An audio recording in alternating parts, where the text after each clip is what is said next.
નમસ્કાર, સીએનબીસી બજારની આ ખાસ રજૂઆત માર્કેટ ટ્રેન્ડમાં આપનું સ્વાગત છે. હું છું ચાંદની શુક્લા અને માર્કેટ ટ્રેન્ડમાં આજે બે એવા સેક્ટર્સ પર ચર્ચા કરીશું જ્યાં સરકારનું ફોકસ છે, નવા ઓર્ડર્સ, એક્ઝિક્યુશન, ઘણા બધા પાસાઓ અસર કરે છે અને ઘણા સમયથી એક કરેક્શન ફેઝમાં હતા અને ત્યાંથી ફરી એક સપ્તાહથી મજબૂતી જોઈ રહ્યા છે. ડિફેન્સ અને રેલવે આ બંને સેક્ટર્સના ફંડામેન્ટલ્સ કેવા છે અને કઈ કંપનીઓ લોંગ ટર્મ માટે ફોકસમાં હોવી જોઈએ, આ બધા પર ચર્ચા કરીશું આપણા એક્સપર્ટ્સની સાથે. ખાસ રજૂઆતમાં આપણી સાથે જોડાઈ રહ્યા છે લેટિન મનલાલ સિક્યુરિટીઝના નીરવ આશર અને થોટફુલ ઇન્વેસ્ટર્સ હબના તપન દોશી. આ બંનેનું સ્વાગત છે ખાસ રજૂઆતમાં.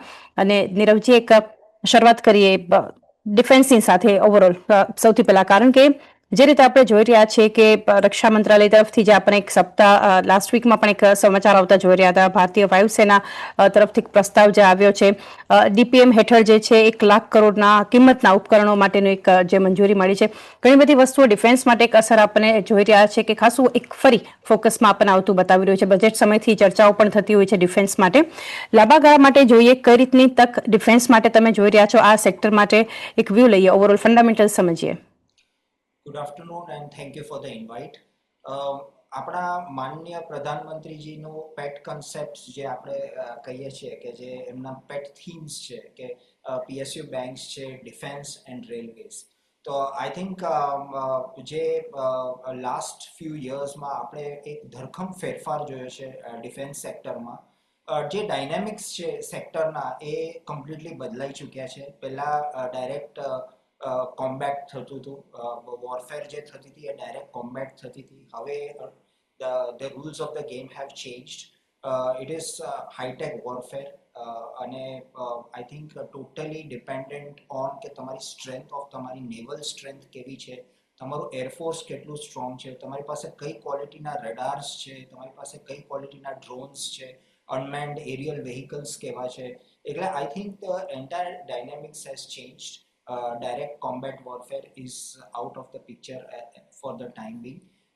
અને I think આ એક important pointer છે કે there has to be a thrust on modernization. Modernization and technology જેની પાસે છે એ લોકો they are going to win the wars. તો આઈ થિંક જે ઇન્ડિયામાં બી જે ડિફેન્સનું મોડર્નાઇઝેશન પર થ્રસ્ટ છે, કમ્પ્લીટલી જે ઓલ્ડ સિસ્ટમ્સ છે, લેગસી સિસ્ટમ્સ છે, એમને ઓવરહોલ કરી અને ન્યૂ મોડર્નાઇઝેશનની તરફ થ્રસ્ટ આપવાનું રહેશે. રિસન્ટ જે વોર્સ થઈ છે એમાં બી આપણે જોયું કે ટેકનોલોજીએ કેટલું ઇમ્પોર્ટન્ટ રોલ પ્લે કર્યું છે. Even in India Pakistan warfare I think જે એરફોર્સમાં જે સ્ટ્રેન્થ હતી, રેડારની જે સ્ટ્રેન્થ હતી, આયર્ન ડોમ સિસ્ટમ જે ઇઝરાયલે ઇન્સ્ટોલ કર્યું છે, એના કારણે ઇટ જસ્ટ શોઝ કે technology is playing such a critical role. Coming to Indian defense production, I think government a બહુ aggressive target set કર્યું છે. 3 lakh crores નું value of defense production is targeted by 2013. In 2023-24 જે value હતી productionની of the Indian defense sector was 1,20,000 crores. અગર આપણે 3 lakh crores નું target જોઈએ તો I think the compounded annual growth rate is expected to be 15% year on year. તો આટલા strong કેગર સાથે અગર આ ઇન્ડસ્ટ્રી ગ્રો થશે તો ડેફિનેટલી એક thrust is on the exports also. At this point of time જે એક્સપોર્ટ્સ છે ઇન્ડિયન ડિફેન્સ સેક્ટરના approximately 20,000 crores and this is expected to grow to 50,000 crores by 2030. So I think બહુ strong outlook છે અને going forward I think total thrust રહેશે on modernisation of the army. એમાં I think particular focus will be on air force and naval. અને એના કારણે આપણે જોયું કે આ નેવલ સ્ટોક્સ જે છે, શિપ બિલ્ડિંગ સ્ટોક્સ, એમાં બી રિસન્ટલી આપણે બહુ સ્ટ્રોંગ મોમેન્ટમ જોઈ છે.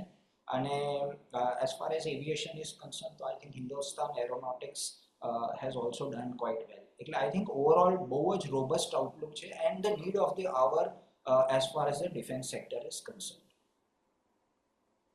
કે ડિફેન્સ માટેનો આપણે વ્યૂ જાણ્યું. જે રીતે નીરવજી મેન્શન કરી રહ્યા હતા એ ડેટા પણ હું જોઈ રહી હતી.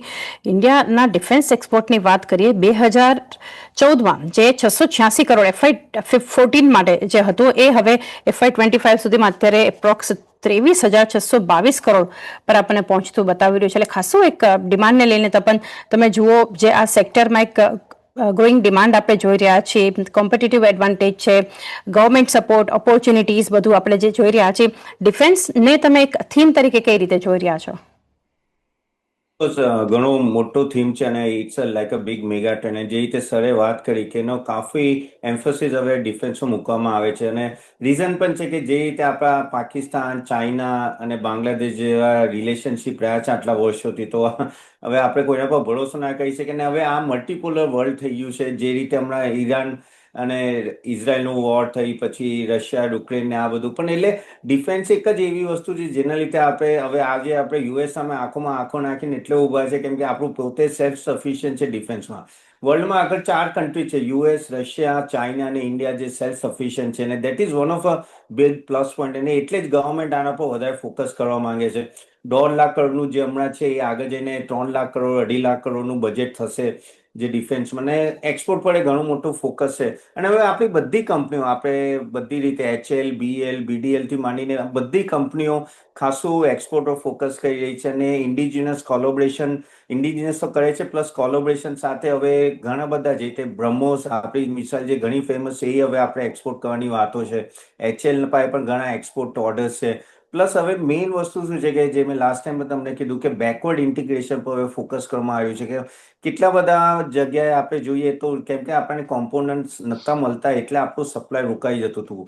ઓર્ડર બુક તો આ બધા કંપનીનો ઓલમોસ્ટ 4 ગણો 5 ગણો છે ટોટલ એન્યુઅલ ટર્નઓવરનો. પણ કેમ કે કેપેસિટી એક તો એક્સટેન્શન નથી, પ્લસ કોમ્પોનન્ટ ના આવે તો એના લીધે પ્રોડક્શન હોલ્ટ થતું હતું. પણ હવે બધી કંપનીઓ ફોકસ કરીને આવતા 2 વર્ષમાં બેકવર્ડ ઇન્ટિગ્રેશન કામ કરશે. એટલે એ પણ એક બહુ મોટો સપ્લાય ચેઇન છે જે એક નવો ડેવલપ થશે ડિફેન્સમાં. તો આઈ થિંક એમાં તો કોઈ સવાલ જ નથી કે ડિફેન્સ એક બહુ મોટી થીમ છે.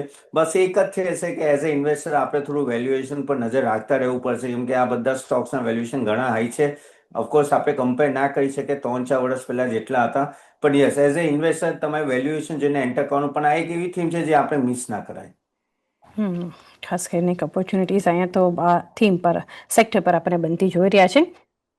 તો રેકમેન્ડેશન પણ જાણીએ. નીરવજી, આપની સાથે સૌથી પહેલાં તો શરૂઆત કરીએ, કઈ કંપની ડિફેન્સમાંથી વધારે એક લોંગ ટર્મ માટે, આમ તો ઘણી કંપનીઓ, તમે એક ઓવરઓલ સેક્ટર માટે જ વ્યૂ બુલિશ આપ્યો છે એટલે થોડું ટફ છે, પરંતુ એક કંપની અગર તમારે સિલેક્ટ કરવાની હોય ડિફેન્સમાંથી, કઈ રહેશે? અગર આપણે ડિફેન્સ કંપનીઝ જોઈએ તો આઈ થિંક જેમ આપણે રાઇટલી ડિસ્કસ કર્યું હમણાં કે એક પ્રેડિક્ટેબિલિટી ફેક્ટર ઇઝ વેરી ડિફિકલ્ટ, કેમ કે સપ્લાય ચેઇન કન્સ્ટ્રેન્ટ્સ છે. હમણાં recent FY25 was very challenging, કેમ કે જે જીઓ પોલિટિકલ કન્સ્ટ્રેન્ટ્સના કારણે જે સપ્લાય ચેઇન પ્રોબ્લેમ્સ આવ્યા, એના કારણે certain critical technological inputs were not available. તો I think the overall nature of the contracts is very very lumpy, આપણે કહી શકીએ, જે ડિફેન્સ સેક્ટરમાં છે. But I think a few companies stand out at this point of time. પણ એની પહેલા જેમ આપણે વેલ્યુએશનની વાત કરી લીધી, તો આઈ થિંક હવે valuations are beginning to iron out. જે આપણે જોયું કે પહેલા જે valuations were looking very very expensive, અત્યારે અગર આપણે જોઈએ તો ધ ટોપ રન કંપનીઝમાં HAL છે, એ around 40 times trailing 12 month CPS પર PE મલ્ટિપલ પર ટ્રેડ કરે છે. અગર આપણે જેટલી બી શિપ બિલ્ડિંગ કંપનીઝ છે, they are trading at 55 to 53 to 58 times trailing 12 months price to earning multiples. Companies like Bharat Electronics are also trading at 55 times trailing 12 months price to earning multiples. આના પછી ઘણી બધી એવી startup type companies છે કે ઘણી બધી technology oriented companies છે which are doing very good operating margins and they are trading at 60, 70 times trailing 12 months price to earning multiple. એટલે એક આપણે કમ્પાર્ટમેન્ટલાઇઝ કરી શકીએ the different types of defense companies into different valuation multiples. But if you were to ask me, તો I think એક consistent player આમાંથી stand out કરે છે and that is Bharat Electronics. આ સ્ટોકે કન્સિસ્ટન્ટલી સારી પરફોર્મન્સ આપી છે over a period of time. એની order book has been very very consistent, growth has been very very consistent. અને જે રીતે આપણે વાત કરીએ છીએ તો I think yesterday also they have won some orders worth 700 crores, અને કોન્સ્ટન્ટલી એમની order book has been swelling અને execution has also been quite impressive. So I think going forward also we will go with Bharat Electronics, કેમ કે આ એક consistent performer છે એક પ્રેડિક્ટેબિલિટી છે ઇન ટર્મ્સ ઓફ અર્નિંગ્સ અને valuations are also quite reasonable, quite attractive. કેમ કે અગર આપણે આ 50 to 53 મલ્ટિપલને અગર આપણે 30% ગ્રોથ બી આપણે કેગર લઈએ ઇન ધ નેટ પ્રોફિટ, તો અગર આપણે FY27ના અર્નિંગ્સ લઈએ છીએ તો most of the ship building stocks as well as Bharat Electronics they are trading at around 30-31 times price to earning multiple forward.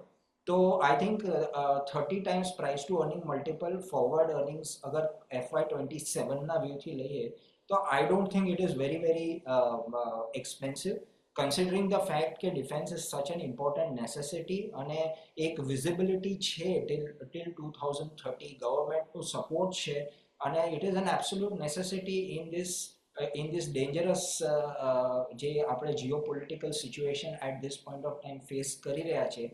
So modernization of defense is a must, indigenization of defense is a must. So I think our focus will be on Bharat Electronics. But having said that, there are a lot of exciting ideas also like solar industries, ke Bharat Forge, ke a lot of drone manufacturers also which are looking quite good. Defence માટે સારી જે રીતે નીરવજી જણાવી રહ્યા છે, પરંતુ અગર એક કંપની પર ફંડામેન્ટલી પસંદગી લેવાની હોય તે ભારત ઇલેક્ટ્રોનિક્સ લિમિટેડ BEL પર અપનાવતી દેખાડી રહી છે. તપન આપના તરફથી જાણીએ તો રેકમેન્ડેશન ડિફેન્સમાંથી કયું રહેશે? જી, મારી એક ચોઇસ હશે કે HL છે. HL તમે જુઓ તો ઓફકોર્સ એરો ડિફેન્સમાં ખાસું આગળ છે ને જે રીતે ઓર્ડર બુક છે ઓલમોસ્ટ 1.9 લાખ કરોડનું ઓર્ડર બુક છે અને અહીંયાથી પણ એક્સપેક્ટેશન છે કે ડબલ ડિજિટ ગ્રોથ થશે અને ઘણું એવું ઇન્ડિયનાઇઝેશન થઈ રહ્યું છે જેમાં એ લોકોનો એક મેજર ઇશ્યુ હતો કે જીના એન્જિન હતો, ત્યાં પણ એ લોકો ખાસું એવું કામ કરી રહ્યા છે અને પાછળ જે હમણાં એક કોન્ટ્રાક્ટ હતો જ્યાં પાછળ સપ્લાય ચેન પર બેકવર્ડ ઇન્ટિગ્રેશન પર એ લોકો કામ કરી રહ્યા છે. એક્સપોર્ટનું બહુ મોટું પોટેન્શિયલ છે. ઘણા બધા સાઉથ અમેરિકાથી ને આફ્રિકાથી પણ ઘણી બધી કહેવાય ને કે ઓર્ડર્સ માટે આયા છે એમની પાસે અને એનો લોકો ફિઝિબિલિટી જોઈ રહ્યા છે. તો ઓર્ડર બુક એ ઘણો એવો એક્સપોર્ટ ઓર્ડર આઈ થિંક આગળ જઈને રહેશે ને ખાસા એવા MOU ને જેવી કોલોબરેશન પણ આગળ જઈને એ લોકો કરી રહ્યા છે. EBITDA માર્જિન જુઓ તો ખાસું એવું ઓલમોસ્ટ કહેવાય શકે કે આપણે ઓલમોસ્ટ 384 BPS પોઈન્ટ વધ્યું છે, ઓલમોસ્ટ 26.7, જે બહુ રેરલી થતું હોય છે. તો EBITDA માર્જિનમાં પણ અગર તમે મોટો સુધારો છે. ઓર્ડર બુક તો સારા છે ને એને આગળ જઈને પણ એવું લાગે છે EBITDA માર્જિનમાં ખાસ થોડો એવો પોઝિટિવ આવશે. આમાં કેપેસિટી પર એ લોકો કામ કરી રહ્યા છે અને ઓવરઓલ કેમ કે ઓર્ડર બુક એટલો મોટો છે, ઓલમોસ્ટ 5 to 6 ટાઈમ છે, તો ડેફિનેટલી એ લોકો કામ કરી રહ્યા છે અને એ લોકો મેનેજમેન્ટે કીધું છે કે આવતા વર્ષે ખાસું એવું એક્ઝિક્યુશન સારી રીતે થશે.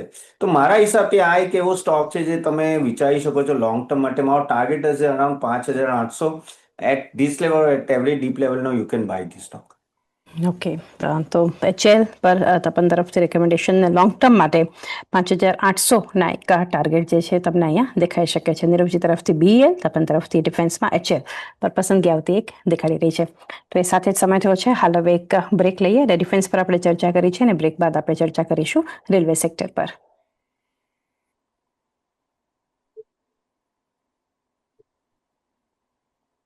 સ્વાગત છે એક વાર ફરી આ ખાસ રજૂઆતમાં આપનું અને માર્કેટ ટ્રેન્ડમાં આપણે બ્રેક પહેલા ડિફેન્સ પર ચર્ચા કરી, રેલવે પર હવે ચર્ચા કરી. નીરવ આશર અને તપન દોશી આપણી સાથે જોડાયેલા છે. તપન, આપની સાથે શરૂઆત કરી આ સેક્ટરને લઈને. અહીંયા પણ એ જ રીતે જે રીતે ડિફેન્સથી નીરવજીએ પણ જણાવ્યું કે ખાસ પેટ સેક્ટર્સ જે ગવર્મેન્ટના છે એમાંથી એક આ સેક્ટર પણ છે. અહીંયા પણ નવા ઓર્ડર્સ જે છે, નવી પાઇપલાઇન્સ, જે રીતના એક આ સેક્ટરના એક ગ્રોથને લઈને જે એક વાત થઈ રહી છે, અલોકેશન, એક્ઝિક્યુશન, કઈ રીતે રેલવે માટે ઓપોર્ચ્યુનિટીઝ તમે જોઈ રહ્યા છો? એ પણ એક મેસિવ ઓપોર્ચ્યુનિટી છે કેમ કે ફર્સ્ટ ઓફ ઓલ ઇન્ડિયા જેવી કન્ટ્રીને એક વાઇડ રેલવે નેટવર્ક એટલે પણ જોઈએ કેમ કે એનું જે કોસ્ટ ઓફ ટ્રાન્સપોર્ટેશન હોય છે ને ઘણું ઓછું હોય છે. અગર તમે રોડ થ્રુ જાઓ, સી થ્રુ જાઓ તો ઓલમોસ્ટ 40% લેસ ટ્રાન્સપોર્ટેશન કોસ્ટ રેલવેનું હોય છે.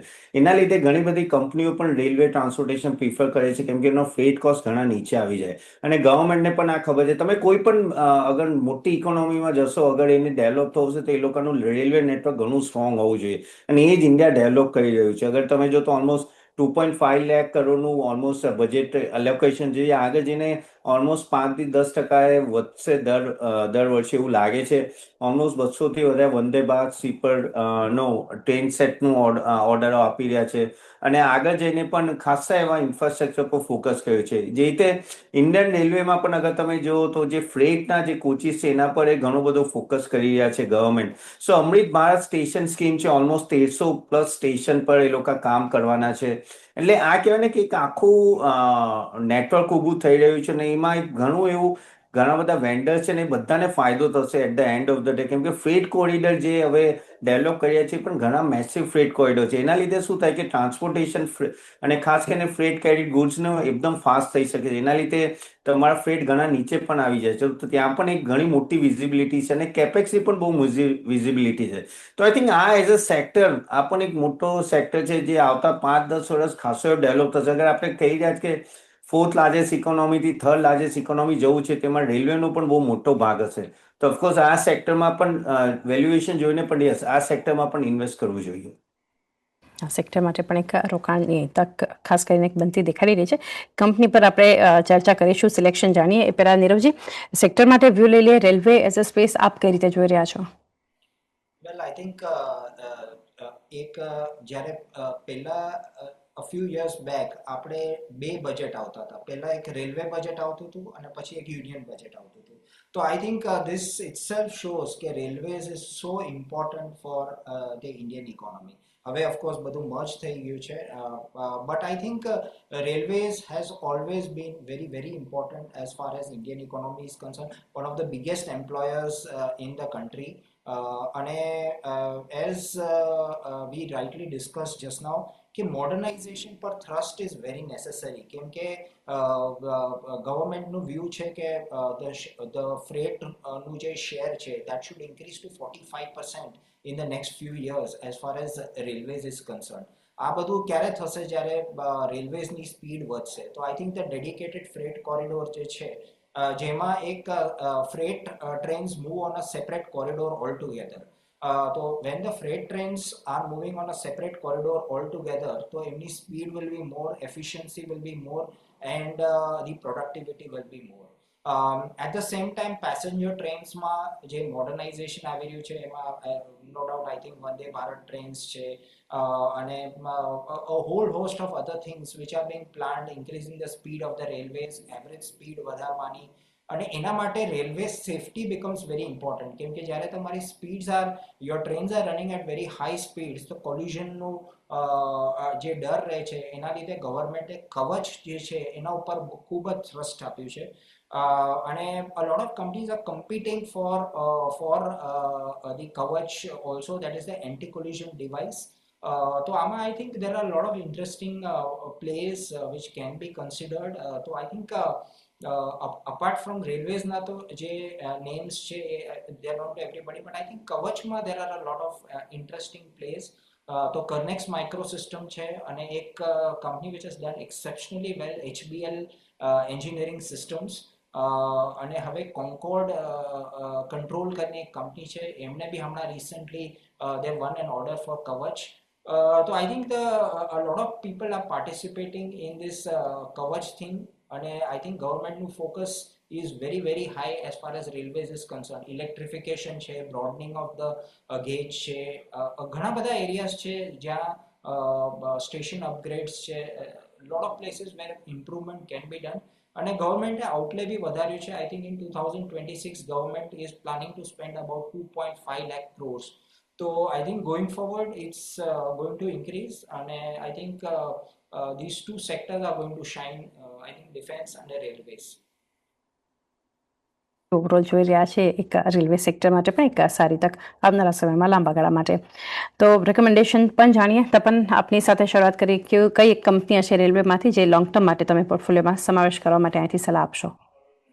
વેલ્યુએશન દ્રષ્ટિએ મને આ ટીટાગઢ રેલ સિસ્ટમ ઘણું એટ્રેક્ટિવ લાગે છે. કેમ કે અગર આપણે જોઈએ તો આ સ્ટોક ઘણો એવો પડી ગયો છે.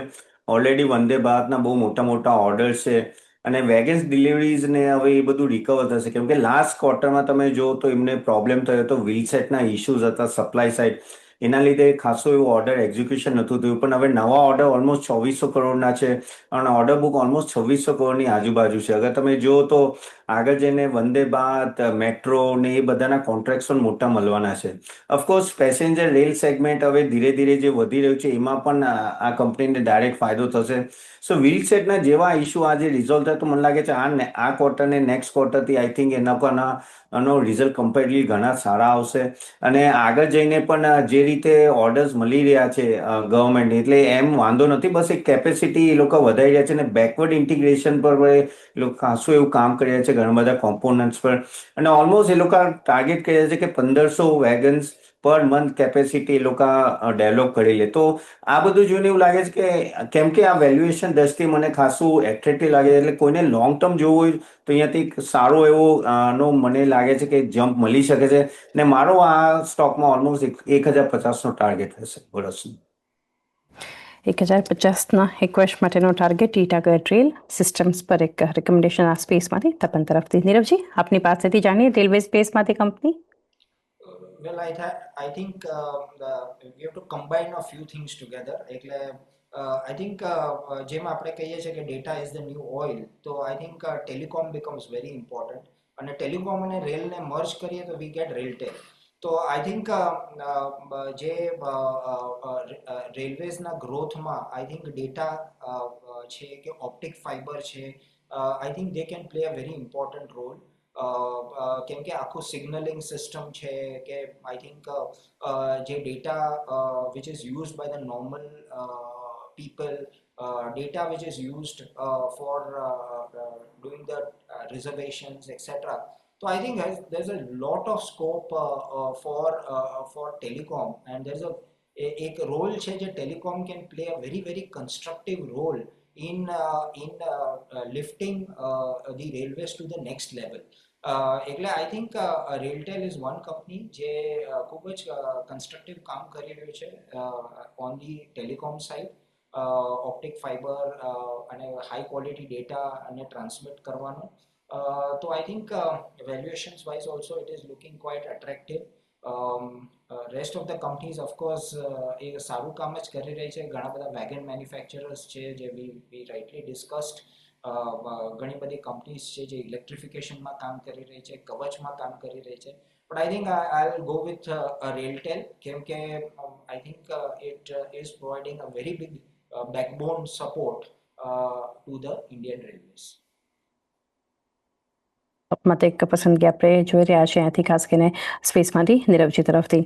તો એ સાથે જ હાલ સમય થયો છે આ ખાસ રજૂઆતમાં હવે રજા પણ લઈએ. બંને સેક્ટર્સ પર આપણે ચર્ચા કરી, સ્ટોક અને કંપની રેકમેન્ડેશન્સ પણ જાણ્યું. હવે ડિસ્ક્લોઝર્સ જાણીએ. નીરવજી, આપની સાથે શરૂઆત કરીએ. જે સ્ટોક્સ આપણે ડિસ્કસ કર્યા કદાચ અમે અમારા ક્લાયન્ટ્સને રિકમેન્ડ કર્યા હોઈ શકે, તો I think viewers are advise to take the help of certified financial advisers before acting on any recommendations. Thank you so much. જી, તપન, આપના ડિસ્ક્લોઝર્સ. જી, આજે જે પણ સ્ટોક ડિસ્કસ કરે એમાં મારું પર્સનલ ઇન્વેસ્ટમેન્ટ નથી, પણ અમારા ક્લાયન્ટ્સનું હોઈ શકે. Thank you for calling. જી, તપન, નીરવજી, આપ બંનેનો પણ આભાર અમારી સાથે જોડાય, ખાસ રજૂઆતમાં આપના વ્યૂઝ અને પસંદગી શેર કરી. Thank you. એકવાર રિકેપ પર નજર કરીએ. નીરવજી તરફથી ડિફેન્સમાંથી BEL કંપની પર રેકમેન્ડેશન છે, ભારત ઇલેક્ટ્રોનિક્સ પર, અને રેલવેમાંથી રેલટેલ પર એમને પસંદગી આપી છે. બંને પર લોંગ ટર્મ માટે ફોકસ હોવું જોઈએ અને ખરીદારી કરવી જોઈએ. તપન તરફથી છે HL, જ્યાં તેઓ લાંબા ગાળા માટે 5800ના ટાર્ગેટ આપી રહ્યા છે ડિફેન્સમાંથી, અને એ રેલવેમાંથી ટીટાગઢ રેલ સિસ્ટમ 1050ના એક વર્ષ માટેના ટાર્ગેટને ધ્યાનમાં રાખીને. તો એ સાથે જ આ ખાસ રજૂઆતમાં પણ આટલું જ. મને પણ આપશો રજા, અને વધારે અપડેટ્સ માટે જોતા રહો CNBC બજાર.